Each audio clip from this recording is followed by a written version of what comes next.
Isa na namang umaga na puno ng pag-asa mula sa salita ng Diyos.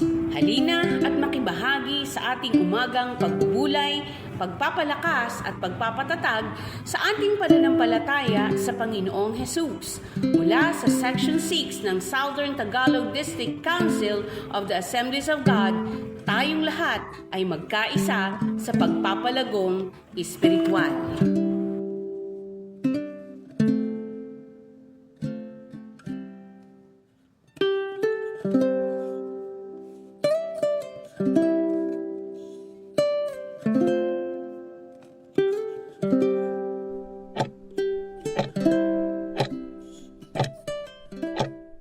Magandang araw po sa ating lahat.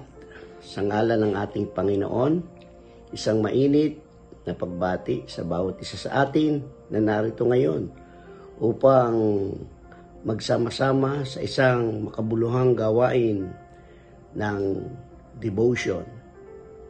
Ang ating pag-aaral ngayon ay isang pagkakataon upang matuto ng mga aral mula sa Biblia. Kundi ito din ay isang paalala bilang mga miyembro ng iglesia, tayo ay tinawag upang magkaisa sa isang pananampalataya sa pag-ibig ni Kristo at paglilingkod sa Diyos. Ang atin pong pagbubulayan ngayon ay ang pagkakaisang kaloob ng Diyos. Sabi po sa awit 133 verse 1 ay napakaligaya at kahanga-hanga sa ating pangmasid ang nagkakaisa't laging sama-sama na magkakapatid.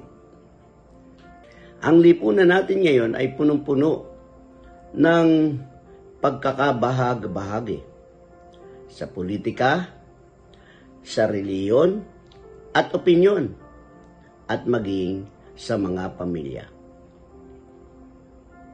Kaya't napapanahon ang paalala ng awit 133 verse 1. Ang pagkakasa ay hindi lamang kagandahan sa paningin ng tao, kundi isang bagay na ikinalulugod ng Diyos. Sabi po sa talata, napakaligaya. Bakit sinasabi na napakaligaya? Dahil kapag may pagkakaisa, may kapayapaan. Sabi nga po ng Colossians chapter 3 verse 15, paghariin ninyo sa inyong puso ang kapayapaan na kaloob ni Kristo, sapagkat iyan ang dahilan kung bakit kayo tinawag sa iisang katawan, magpasalamat kayong lagi. Kung may kapayapaan, walang inggitan, siraan at alitan sa pamilya, sa simbahan at pamayanan, ang pagkakaisa ay parang simoy ng hangin na nagbibigay ginhawa. Hindi ito nangangahulugan ng pagkakapare-pareho ng lahat, kundi pagtanggap at pagmamahalan sa gitna ng pagkakaiba. Ang talatang ito ay napakaganda dahil nagbibigay sa atin ng kaligayahan. Ang ikalawa ay yung sinasabi ditong kahanga-hanga. Ang larawan ng magkakapatid na sama-sama ay napakaganda sa paningin, hindi lang ng tao kundi ng Diyos. Kapag ang mga anak ng Diyos ay nagkakaisa, ito ay patutuo sa mundo ng pag-ibig ni Kristo. Mismong si Jesus ay nanalangin para sa ating pagkakaisa sa Juan 17:21. Sabi niya, upang sila'y magkaisa. Napakahalaga sa atin at gustong-gusto at ibig ng Diyos na tayo ay magkaisa. At sa paningin ng Diyos, ito ay kahanga-hanga maging sa mga taong nasa paligid sa atin. Ang pagkakaisa ay biyaya ng Diyos. Hindi madali ang pagkakaisa. Kailangan ito ng kababaang loob, pagpapatawad, pagtitiis. Ngunit ito'y posible sa pamamagitan ng Espiritu ng Diyos. Kapag isinuko natin ang ating mga sarili at sinunod si Kristo, magiging daan tayo ng pagkakasundo at kapayapaan. Mayroon akong isang kwento tungkol sa 3 magkakapatid. May 3 magkakapatid na lalaki, sina Andoy, Ben, at Kaloy.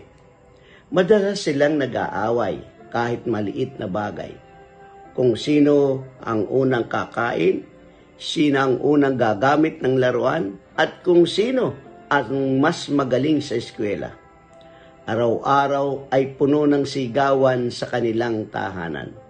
Isang araw, napansin ng kanilang lola ang kanilang pag-aalitan. Tinawag niya ang 3 at binigyan ng tig-1 patpat. Subukan ninyong baliin ito, sabi niya.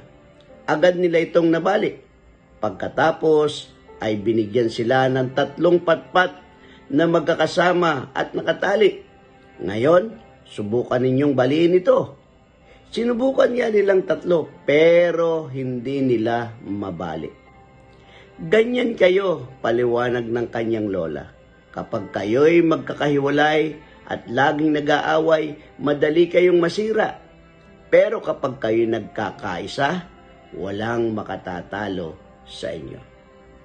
Mula noon, nagsikap ang 3 na magtulungan at nagmahalan.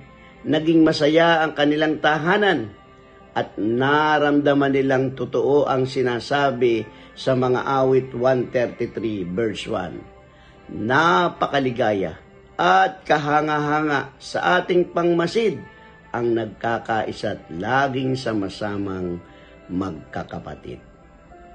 Mga kapatid, tayong lahat ay tinawag upang mamuhay bilang isang pamilya sa pananampalataya. Ang pagkakaisa ay hindi opsyon. Ito ay utos at pagpapala. Naway maging katawan ng pag-ibig ni Kristo sa pamamagitan ng ating pakikitungo sa isa't isa. Tayo pong lahat ay manalangin. Ama na mapagmahal, aming Diyos, maraming salamat po sa araw na ito. Kami nagsama-sama bilang iyong mga anak. Salamat sa iyong salita na patuloy na nagpapaalala sa amin ng kahalagahan ng pagkakaisa. Gaya ng sinabi sa mga awit 133 verse 1, napakaligaya at kahanga-hanga sa ating pangmasid ang nagkakaisa at laging sama-sama na magkakapatid. Panginoon, turuan niyo po kaming magmahalan at magtulungan bilang magkakapatid sa pananampalataya. Alisin niyo po sa aming puso ang inggit, tampo at pagkakabahabahagi. Palitan ninyo ito ng pangunawa, kababaang loob at kapayapaan. Naway ang aming pagkakaisa ay maging patotoo sa iyong pagmamahal sa amin at magsilbing liwanag sa iba na naghahanap ng pag-asa. Gamitin niyo po kami bilang instrumento ng kapayapaan sa aming pamilya, simbahan at komunidad. Ito po ang aming panalangin sa pangalan ni Jesus. Amen. Amen. Mapagpalang araw po sa inyong lahat.